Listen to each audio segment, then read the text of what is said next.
Hey guys, Richard here with CRG Games, and I am back with the sixth and final Streets of New Capenna set booster box. The last one was pretty good. We got a couple Elspeths, one of them being a showcase foil, 3 Tri-Lands, nothing crazy in the list, not like the first box, and not like the second box. But I'm hoping that this last box is going to give us something, maybe an extended art Tri-Land would be nice. A extended art or like a showcase Elsior. I think there's both of those. Let's see if I can get these out of here. All right. Again, if you didn't catch it before, pick these up for $99 a box.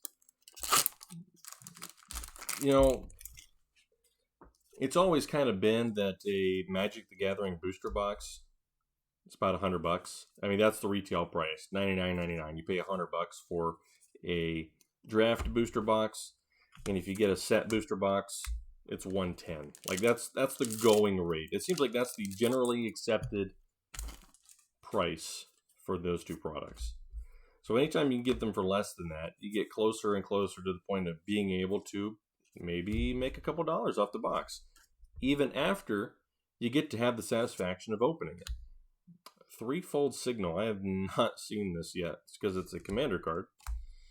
It's kind of insane to think that Magic has guns now. There's an artifact.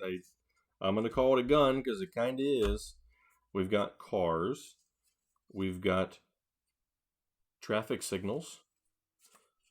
You know, what is going to be the... we got like spaceship... Well, skyship weather light isn't really a... Well, that fits the theme. Traffic symbols, they don't. Traffic lights. You know, as long as it doesn't start saying LED or incandescent light. Well, I'm sorry, we already have incandescent aria, so I've already lost that argument. I don't know. I don't mind it too much. It just... Sometimes it seems a little strange. For the family. Yeah, so $100 draft box, $110 set booster, $200 collector booster.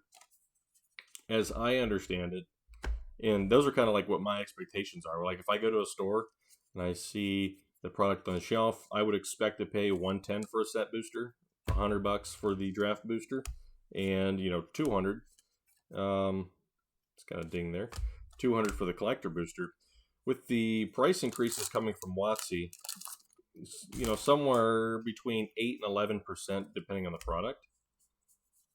Basically, the draft boosters, I guess, would now be $100. Set boosters, essentially $120. And the collector boosters, $210 to $220. What I'm afraid of is how is that going to affect the value of the product inside? At a certain point, singles are only going to be worth so much. The sealed product may increase in price, and the unsealed product may not increase in price at all, or it may follow inflation. So those things haven't really taken effect yet, so it's going to be interesting to see what happens. Rising tides tend to float all boats. But I would not bet the farm that every single card in my collection is going to go up 10% in value. It'd be great if it did. I just don't believe that's going to happen. For a lot of Magic product, like sealed product, they are appreciating assets. They tend to be over time. I don't think... I mean, even, for example, Fallen Empires and Homelands. These are sealed boxes that just a few years ago, back in 2014, I was working at as a CNC machine operator. I was on, hey, bootlegger stash, my first one of those.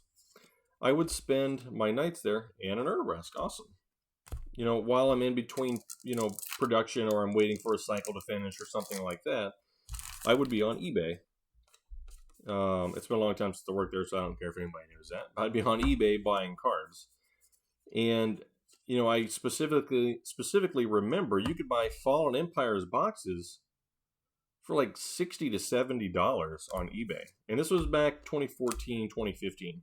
And I remember thinking at the time, these will never be worth any more than that because there are so many. And boy, was I wrong, because now sealed product from that era, those are $700 boxes I've seen them listed for. Now, actually completed sales may be a little bit less than that, but at a certain point, even if there's a lot of something, over time they get lost, they get damaged, they get opened.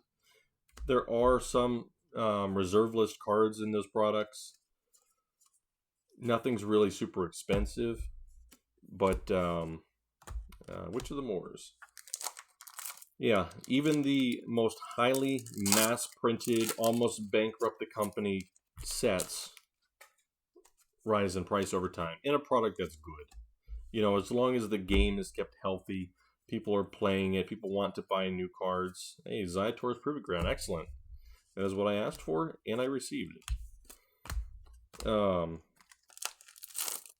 Yeah, as long as the game stays relevant, people still want to play it, and WotC doesn't pull anything crazy, which I don't think they will. I see people all the time say they need to ban the reserve list, or they need to get rid of the reserve list. Just think about it for a second. If you're talking about it from a player's perspective, and you just want to have a guy as Kratos in every one of your decks, then yes, it should be removed. The product is just a card, right? It's not, something that's going to affect your daily ability to eat or sleep or drink or, go to the store or drive to work. It's just, this is an expenditure that you don't actually need to survive. So it won't actually hurt you if they reprint the reserve list. However, there's a lot of money tied up in Magic the Gathering. There's a lot of people that have a lot of money tied up in Magic the Gathering. And people with a lot of money tend to get a little more say in how things go. That's just the nature of society. That's how it works. So imagine you take these assets that people with a lot of money have, and you devalue them significantly. You bring their $1,000 investment, or many tens of thousands of dollars of investment. Take Rudy, for example, when he bought out Metalworkers. And he had, 1,000 copies of it or something.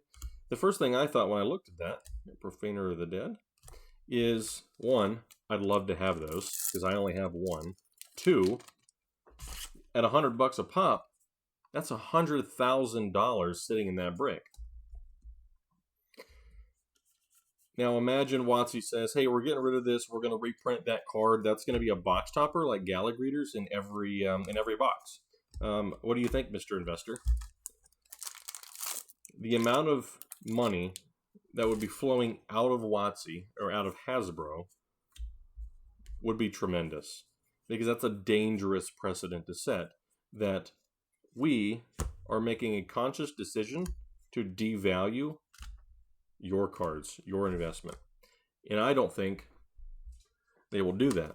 I do know if they ever did, that is probably when I quit investing in Magic. I'll still play. I still like the game. But I'm not going to invest anymore.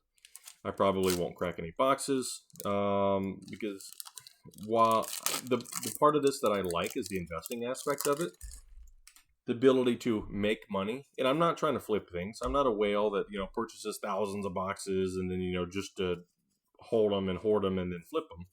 Kind of like the whole Flesh and Blood thing went. Yes!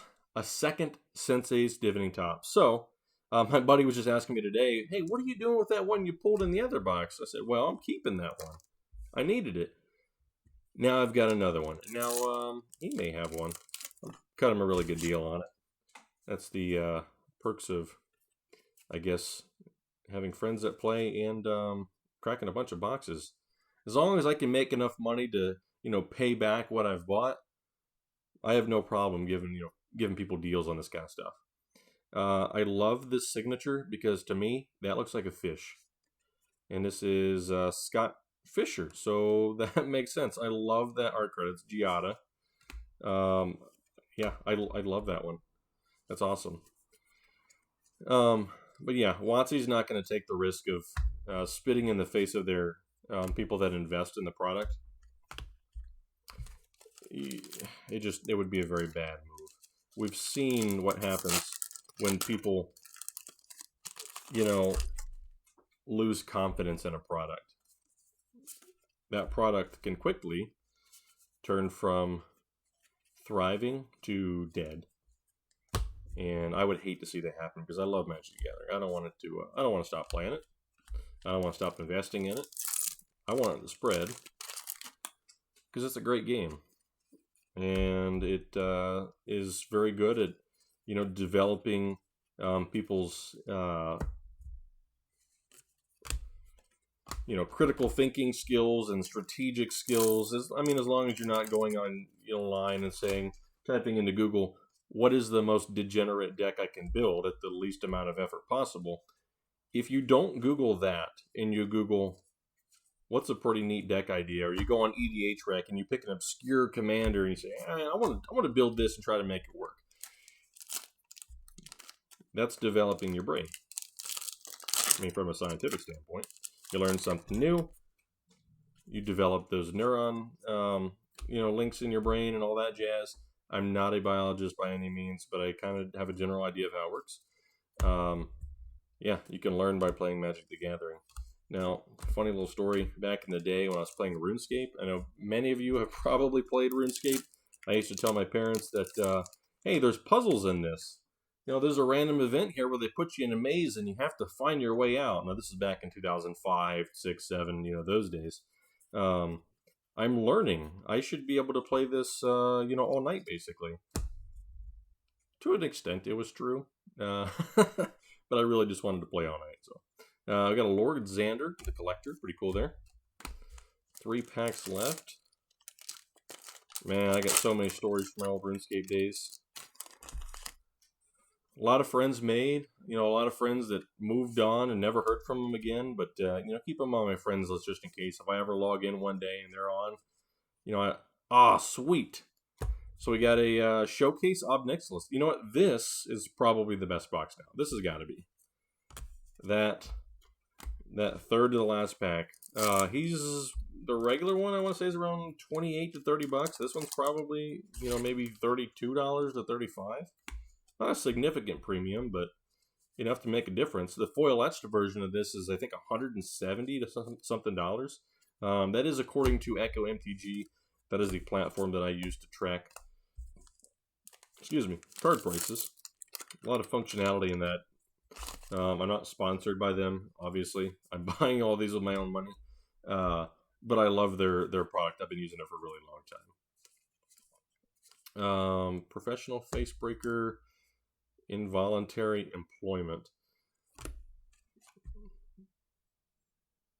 I kind of wish that said involuntary unemployment.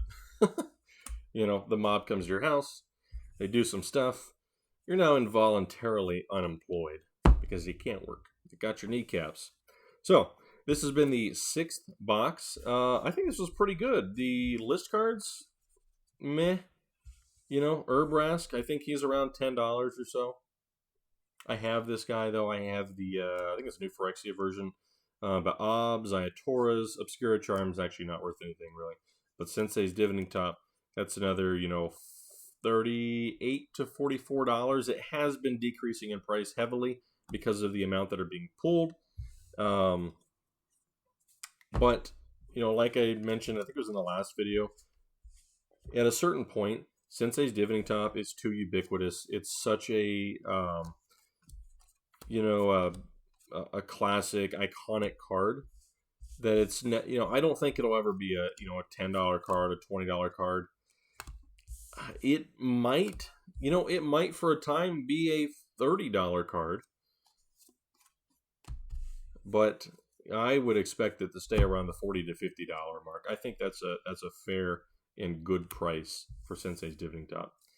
as long as they don't keep reprinting it. You know, hopefully this will be the last set that they do so. They'll do it just for straight to new Capenna, and then they'll get rid of it.